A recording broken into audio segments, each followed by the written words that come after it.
en una iglesia de gente normal como nosotros. Usted sabe que la mayoría de los gentiles que componían la iglesia de Roma eran esclavos o habían sido esclavos. Había una minoría de judíos que también no eran, digamos, grandes propietarios, hombres de riqueza o de poder. ¿No? Para gente como esta iglesia, como la mayoría de los cristianos. ¿No? ¿Y por qué es teológico? Primero porque habla de Dios. Teológico significa doctrina de Dios, estudio de Dios. Entonces no tenemos nada de estratosfero. Y tampoco estamos en una torre de cristal en el cielo, no. Esto es para los creyentes. Entonces, teológico porque explica los motivos de Dios para salvar a pecadores, explica los medios de Dios para salvar a los pecadores, explica el tiempo de Dios para salvar a pecadores, explica las maneras de Dios para salvar a pecadores, explica quiénes y cuáles pecadores son y serán salvos, y explica la obra ya realizada por Dios y asegura por promesa lo que va a realizar Dios en el futuro con los pecadores salvos. ¿Se fija? Eso es la obra de Dios por medio de Jesucristo. Entonces, de acuerdo a lo que el apóstol ha enseñado, explicado en el Evangelio de Dios, ahora el apóstol explica el cómo vivir, cómo debe vivir el que es salvo. Y debe vivir de acuerdo a la obra de Dios por Cristo Jesús. El pecador que cree, el pecador salvo, no puede vivir a su manera. El incrédulo puede decir, yo creo a mi manera. ¿Cuál es esa? La suya, muy personal, ¿no? Que no llega a ninguna parte. Pero el que es salvo, el cristiano, debe vivir según las reglas de Dios. Porque ya no somos de nosotros, ni del mundo, somos de Dios. Entonces, las reglas de Dios. Y el no hacerlo puede ser resultado de dos cosas. Una, no se entendió quién es Cristo, o simplemente no cree, a pesar de que cree. Y rechaza con eso a Dios. Entonces, el título de este sermón se va a llamar Una vida de culto a Dios. Y vamos a estar en Romanos 12. ¿Amén? Oremos. Padre bueno, eterno. Queremos rogar, Señor, que usted pueda bendecir nuestros corazones y nuestras mentes, Señor. Y esta palabra, Señor, que la pueda iluminar en nuestro interior, Señor, para la gloria de su nombre. Le pedimos esta misericordia, Señor, por el poder del Espíritu Santo, y se lo agradecemos en Cristo Jesús. Amén. Bien, hermanos. Romanos 12:1. Así que, hermanos, os ruego por la misericordia de Dios que presentéis vuestros cuerpos en sacrificio vivo, santo, agradable a Dios, que es vuestro culto racional. Mire, cada una de estas palabras se podría hacer una predicación completa, tal vez el estudio, ¿no? Vamos a comenzar brevemente por el primer punto. 1. Así que, ¿qué significa? Aquí el apóstol indica que ahora va a pasar a explicar las decisiones que debe tomar la iglesia de Roma y también nosotros. Es lo mismo que decir, entonces, en conclusión, por consecuencia, se está pasando a los efectos de lo que hemos aprendido anteriormente, por lo que él nos ha enseñado. Entonces, después dice, así que, hermanos, vamos a reafirmar otra cosa. Él está dirigiéndose a la iglesia de Roma y a la iglesia de hoy. Hay una tendencia que yo he escuchado muchas veces y que los incrédulos nos botan en la cara. Tu Dios, tu Biblia dice que deben amar, tú debías amar. Amados uno a los otros y tú no me amáis porque me tratáis de incrédulo y me decís que soy pecador. Entonces hay una confusión. Cuando el Señor Jesús dice, amaban los unos a los otros como yo los he amado, está hablando de la iglesia. Porque el incrédulo no puede amar a Cristo, porque no cree en Cristo. ¿Entienden? Entonces, este pasaje está, para arrancar, está dirigido a hermanos. ¿Hay algún hermano aquí en Cristo? Amén. Amén. Está dirigido a nosotros, ¿cierto? Entonces, la frase de conexión, ¿cuál es? Así que, hermanos, une el verso anterior con lo que viene después. Veamos el versículo anterior, 11:36 o 35. Dice, ¿o quién le dio a él primero para que le fuese recompensado? Porque de él y por él y para él son todas las cosas, a él sea la gloria por los siglos. Amén. Así que, hermanos, ¿qué más viene? Os ruego. ¿Te fijas la conexión? Así que, hermanos, debido a esto, hermanos, yo os ruego. Y aquí hay que notar algo. El apóstol hace una súplica a los hermanos. ¿Qué es lo que no hace? Que en otros pasajes, en otras cartas, un mandato.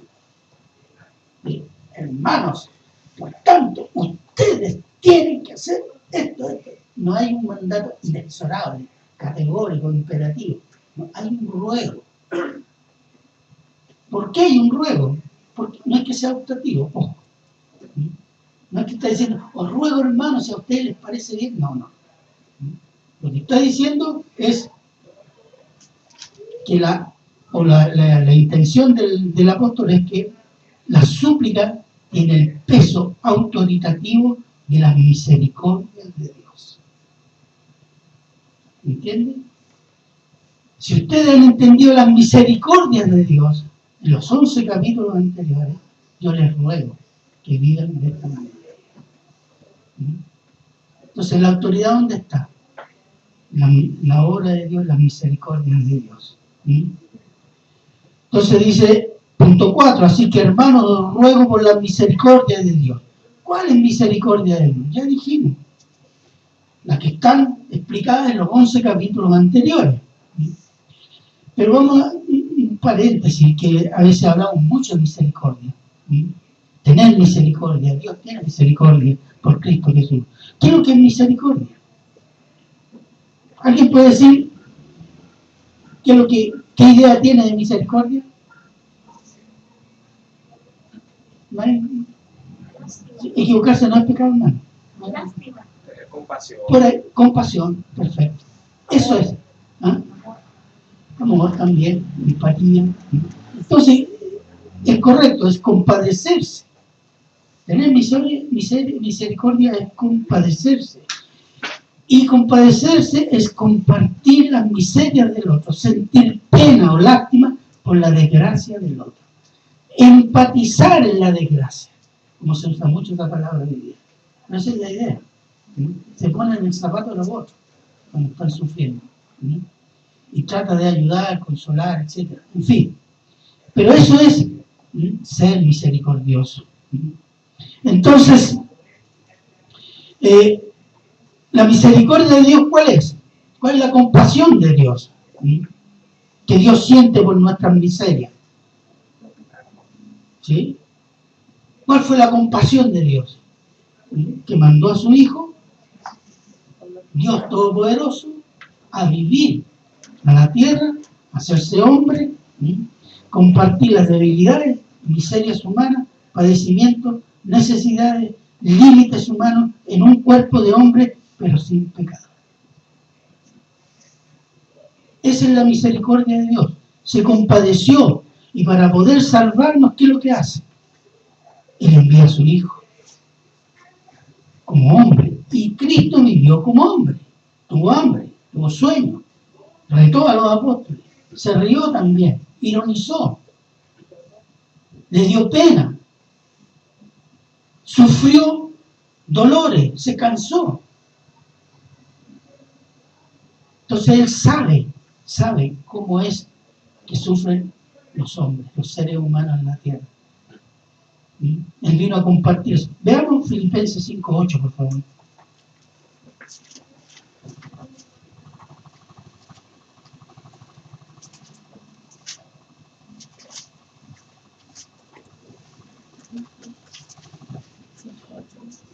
Filipenses 5:8. El vencedor. Debe ser 2. ¿Por qué puse 5? Está cansado, ¿no? 2:8. Sí. Ya. Y estando en la condición de hombre, se humilló a sí mismo, haciéndose obediente hasta la muerte y muerte de cruz. Exactamente. Él sufrió una humillación que es la muerte. Y él se hizo hombre, humillarse, él es Dios. Entonces él compartió nuestras miserias. ¿Sí?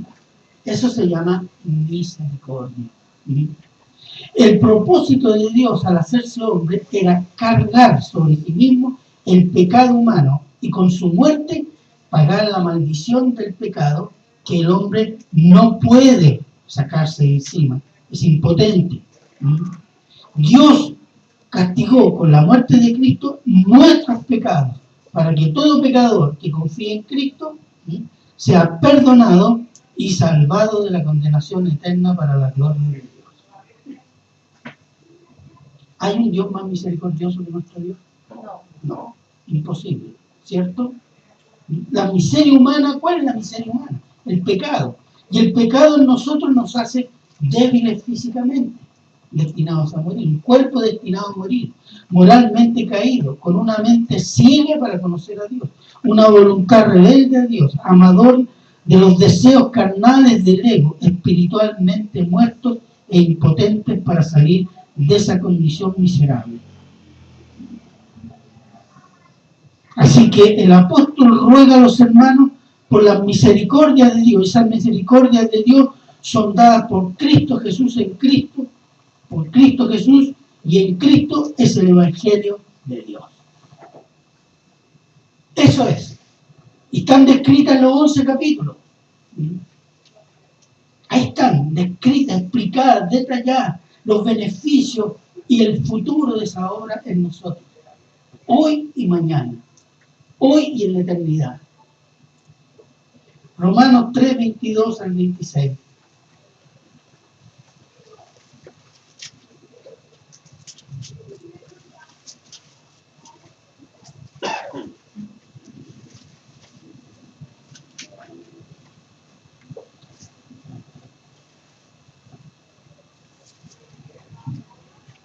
¿Qué dice?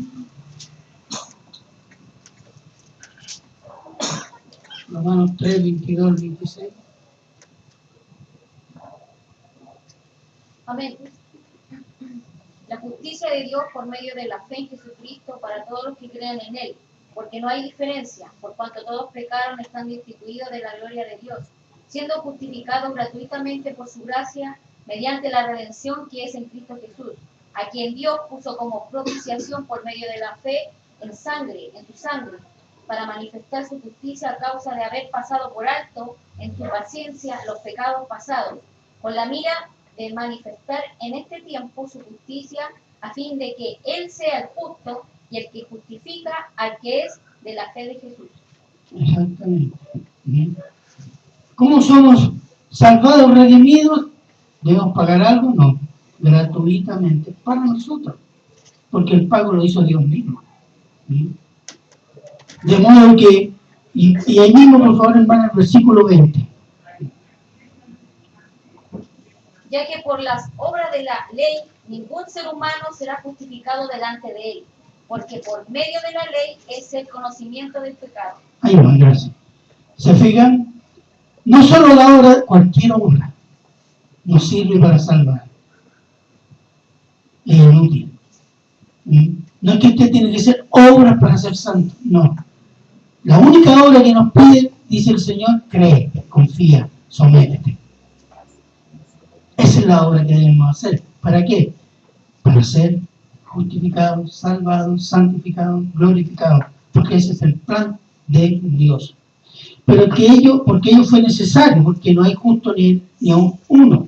Están todos destituidos, o sea, fuera de la presencia de Dios. Porque la presencia de Dios es gloriosa.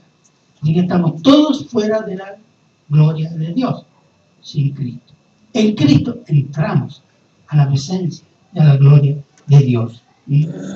Somos una raza caída, raza condenada, judíos y gentiles. Romanos 5, 6 al 10, se lo leo yo. Dice: mas Dios muestra su amor para con nosotros en que siendo aún pecadores, Cristo murió por nosotros.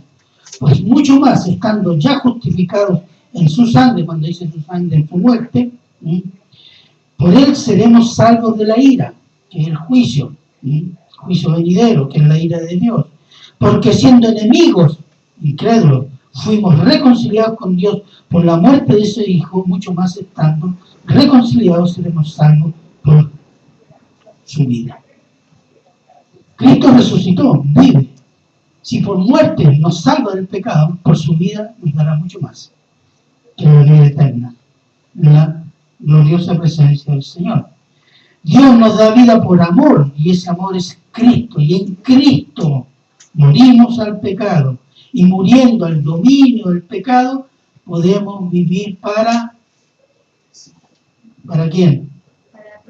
Para Cristo. Y en eso consiste la libertad del cristiano, hermano. La libertad del cristiano no consiste en hacer lo que me viene en gana. La libertad del cristiano consiste en que soy libre del control, del dominio absoluto del pecado para poder servir a Dios por medio de Jesucristo. Esa es nuestra libertad. Romanos 6, 10. Romanos 6, 6. ¿Qué dice?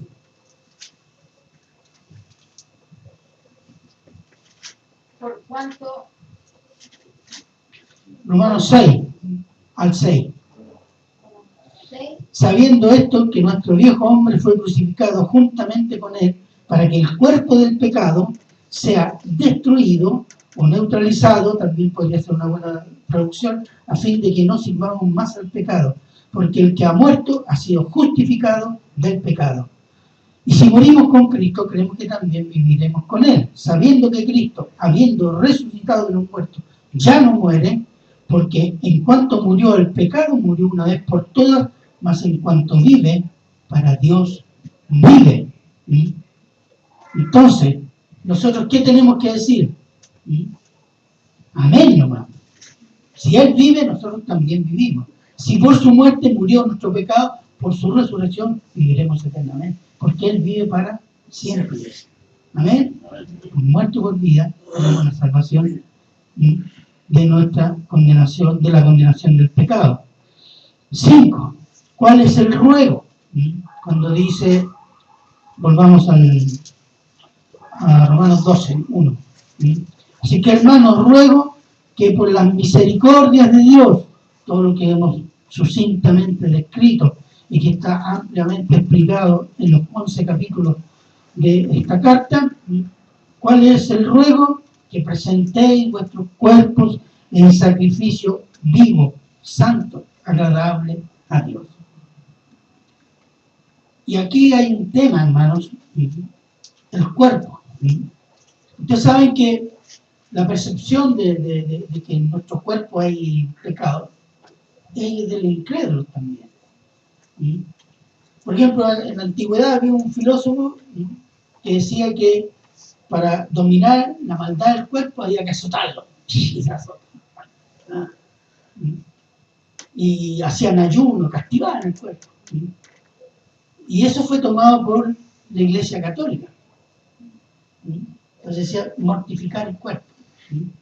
Y hay otros que decían, no, el cuerpo muere, va al hoyo, así que tu alma será libre, entonces tú con tu cuerpo podías hacer lo que querías. Y esos eran los degenerados, porque hacían orgías, tomaban, bebían, se drogaban, hacían todo lo que querían, porque el cuerpo no sirve para nada. Pero ni uno ni lo otro. Usted no puede decir, mi alma está con Dios, pero mi cuerpo yo lo tengo en el infierno. Si vivo para los deseos de mi cuerpo, eso es deshonrar a Dios. Entonces es importante entender cuando dice que presentéis vuestros cuerpos en sacrificio vivo, santo, agradable a Dios. ¿Por qué presentar el cuerpo? Y no nuestra alma, espíritu. Nuestra alma y espíritu son ya redimidos.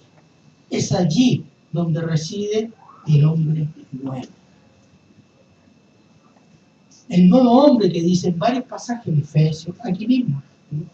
El nuevo hombre, el hombre interior también. Esa es la otra palabra que se va a decir. Es el ser nuevo que Dios ha puesto por medio de la fe en Jesucristo y que está fortalecido por la presencia del Espíritu Santo. Entonces nuestra alma y espíritu son redimidos. Romanos 7, 18 al 23. Si alguien lo puede leer, uno que tenga buenas letras. Romanos 7, del 18 al 23.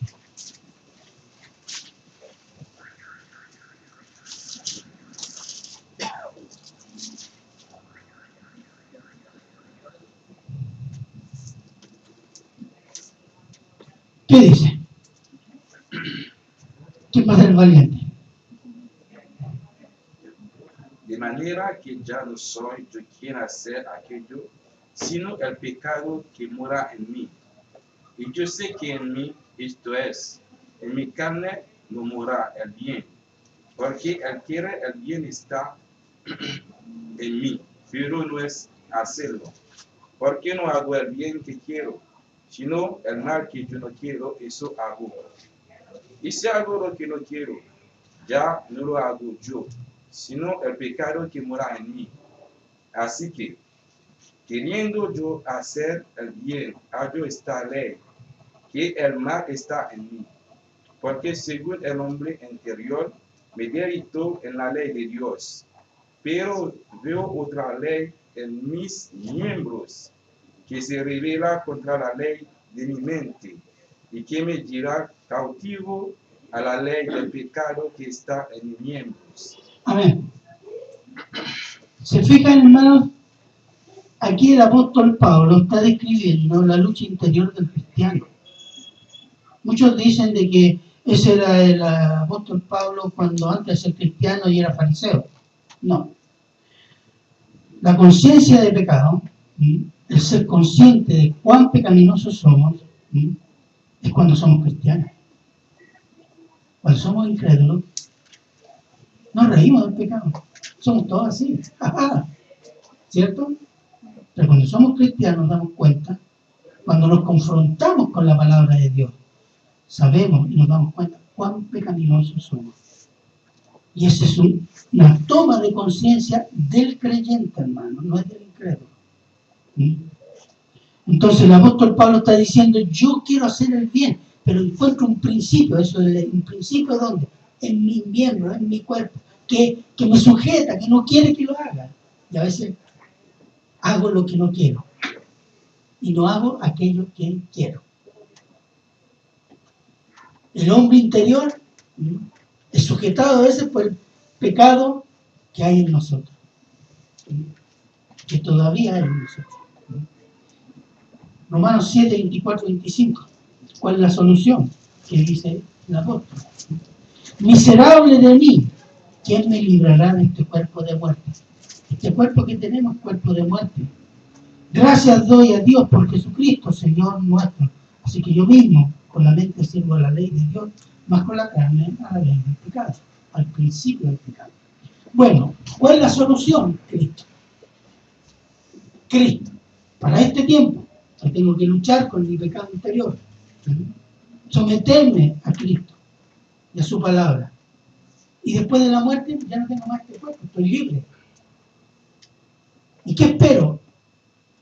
En Cristo. Y junto a Cristo espero un cuerpo nuevo, la resurrección corporal. Amén. Amén. Esa es la bendición del creyente. Para que entendamos por qué el apóstol dice, debemos rendir, someter nuestro cuerpo como culto agradable a Dios. Entonces, vamos a ver Romanos 6, 12, 13. Dice, y aquí hay un mandato bien preciso, dice, no reine, pues el pecado en vuestro cuerpo mortal, de modo que lo obedezcáis en sus concupiscencias. 13. Ni tampoco presentéis vuestros miembros al pecado como instrumento de iniquidad, sino presentaos vosotros mismos a Dios como vivos entre los muertos nuestros miembros a Dios como instrumentos de justicia. Cuando habla de instrumentos, miembros, es nuestro cuerpo. Presente su cuerpo a Dios como un medio para hacer la obra santa. Sométase a Dios. Busque a Cristo. Use los medios que el Espíritu Santo le da, el don de templanza, control de sí mismo. De modo que presentar nuestro cuerpo a Dios es disponerse de cuerpo y alma y espíritu a someterse a Cristo. Y disponer nuestro cuerpo a Dios es mortificar el pecado en nosotros. ¿Qué significa mortificar el pecado? Ya lo leímos en Romanos 12 y 13. Que no reine, que no domine, que no tome ventaja. La presencia del pecado no se transforme en un obstáculo para servir a Dios, vivir para Dios. El Señor Jesús lo dijo de otra manera, dijo lo mismo, pero de otra manera. Se lo leo yo, está en Lucas 9:23. Si alguien quiere anotarlo, pero se lo voy a leer. Y dice: y decía a todos, si alguno quiere venir en pos de mí, niéguese a sí mismo, tome su cruz cada día y sígame. Es decir, si quiere ser discípulo de Cristo, hijo de Dios, crucifique cada día su pecado, presente su cuerpo ante el Cristo como santo, sacrificando, mortificándolo para que no caer en el pecado. Es lo mismo que dice Cristo en Lucas. Niéguese a sí mismo. Cargue su cruz cada día. La cruz es un símbolo de muerte. Muera el pecado cada día. Eso es lo que está diciendo. Es decir, arrepentirse cada día, someterse cada día. Batalla de cada día por someterse a Cristo. Y su cuerpo mortificado será sacrificio.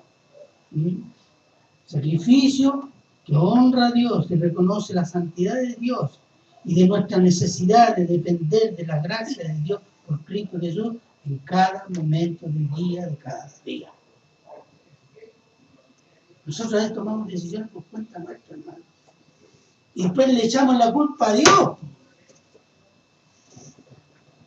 Pero es que estaba tan fácil, yo creo que Dios me abrió una puerta.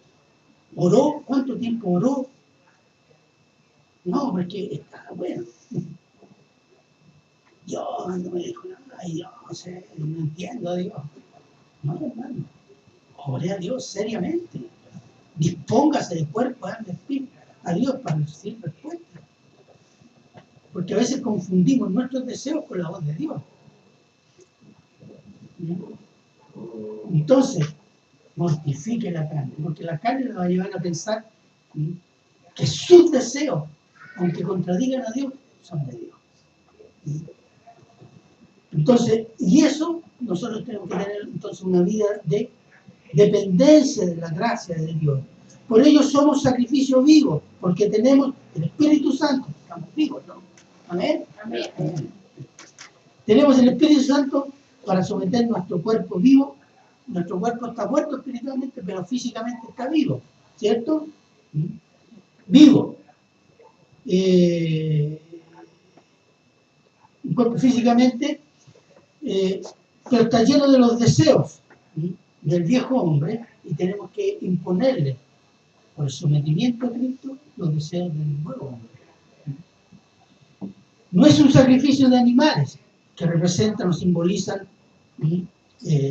la culpa o el pago del pecado por nuestros pecados, porque ya tenemos un cordero que murió una vez y para siempre por nuestros pecados.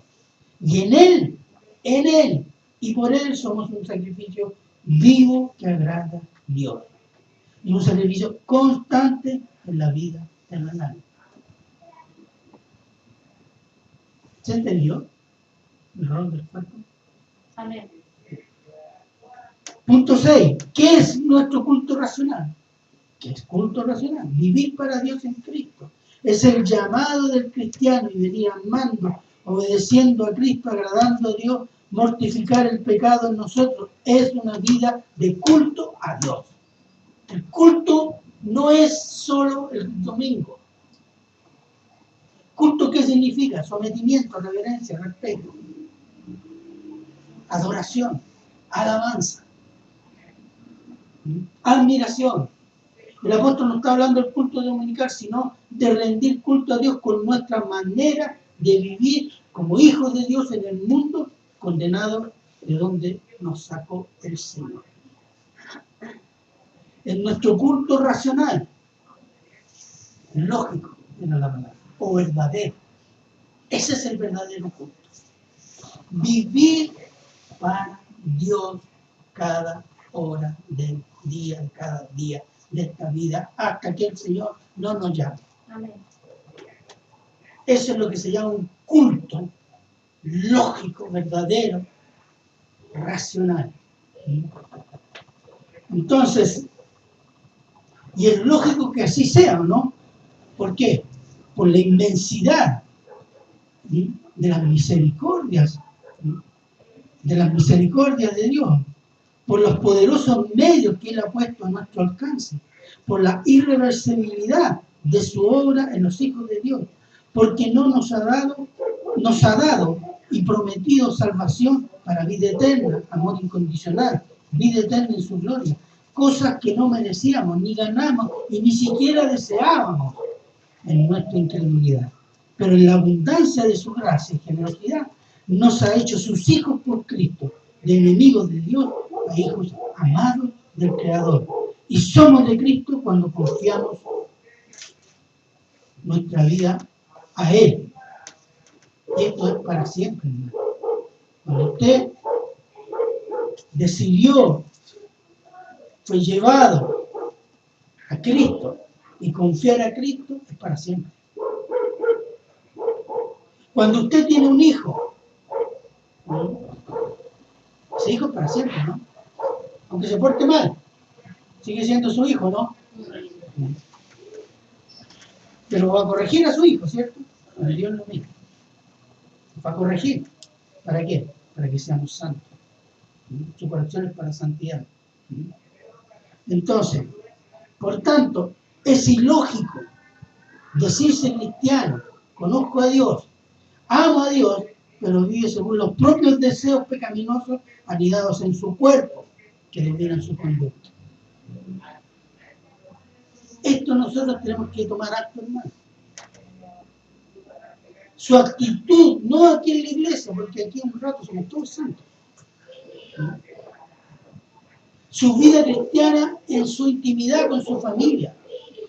Su vida cristiana entre sus amigos, vecinos, colegas de trabajo, lo que sea. Ahí está lo que somos. Porque cuando yo, en las partes que he trabajado, siempre encontraba cristianos clandestinos. Cuando yo ponía que sea un versículo, cercaba otro así como escondido. Amén, decía. Y yo decía, ¿y por qué? ¿Qué pasa? Pero eso es no honrar a Dios. O nos avergonzamos de Cristo. Eso es avergonzarse de Cristo. O cuando aquí nos portamos bien, pero en otros lados, más o menos, estamos en la pura carne. Eso es deshonrar a Dios. Y todavía cuando saben que es cristiano, evangélico, por favor, te invito a mi iglesia, no, ¿para qué? Si yo soy más hipócrita.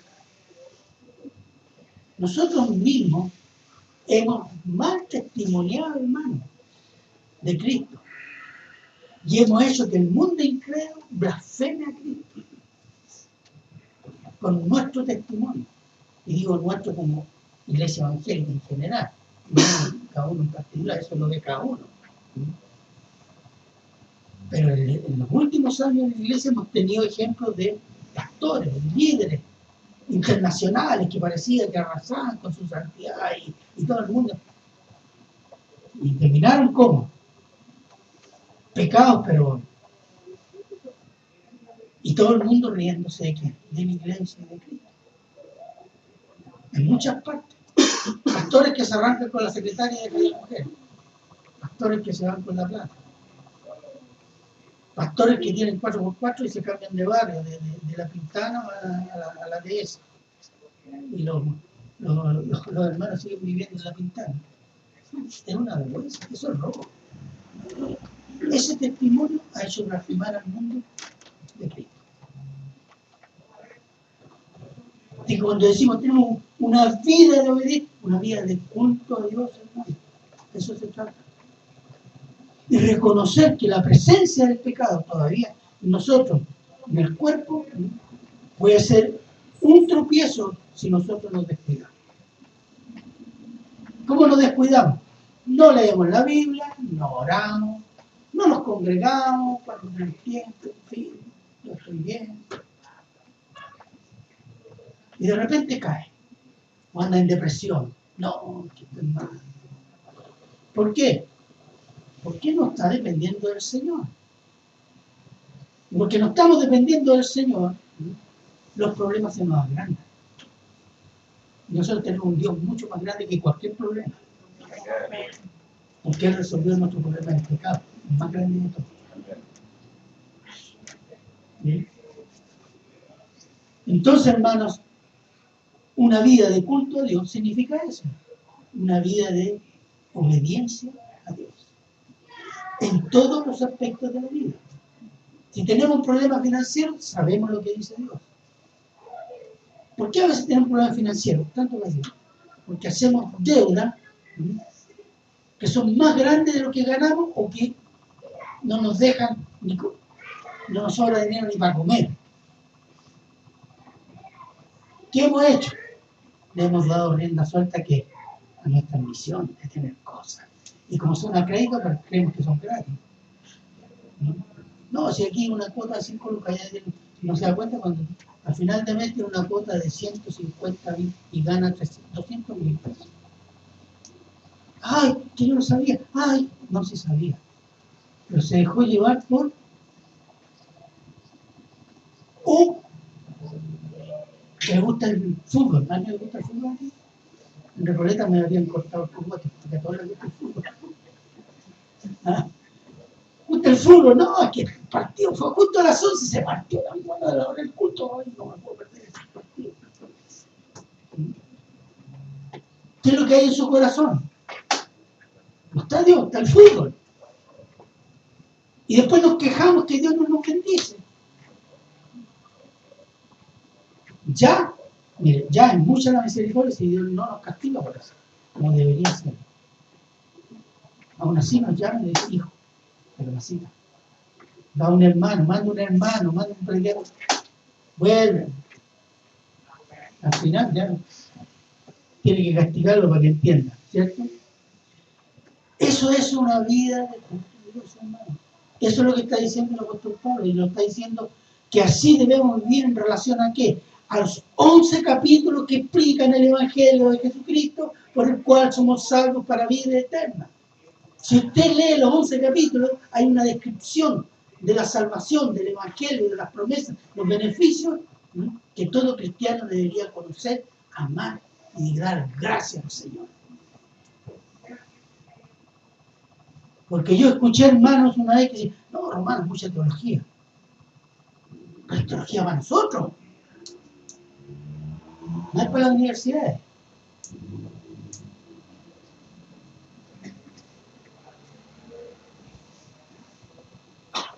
Para ir concluyendo.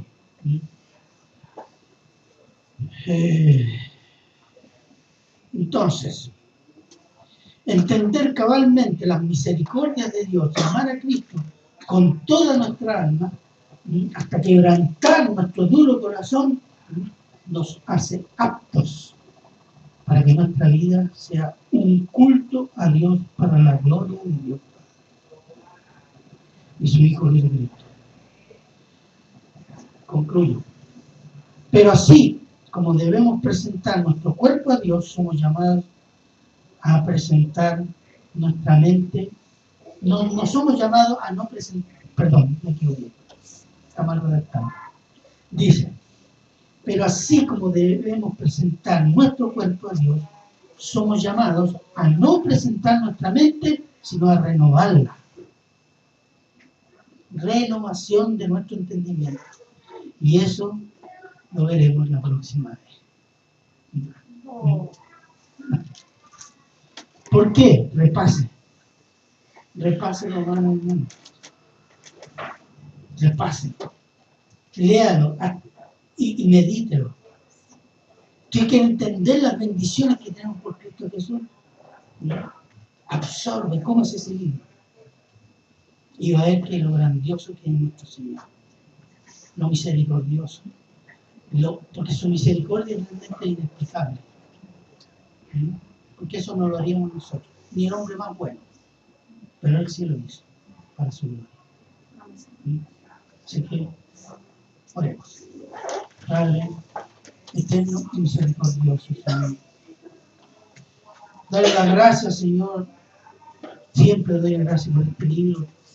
Cada vez que lo leo, Señor, produce admiración, produce este sentimiento de gratitud, Señor, por su gran misericordia que ha tenido para con nosotros, Señor. Padre, yo ruego que su Espíritu Santo, Señor, pueda bendecir nuestros corazones, iluminar nuestra mente y nuestra alma, Señor, con este libro. Y yo ruego y que ponga en el corazón de los hermanos leerlo tantas veces, Señor, para conocer y poder gozarnos de las bendiciones que usted nos ha regalado por Cristo Jesús. Padre, se lo agradecemos todo en Cristo Jesús. Amén.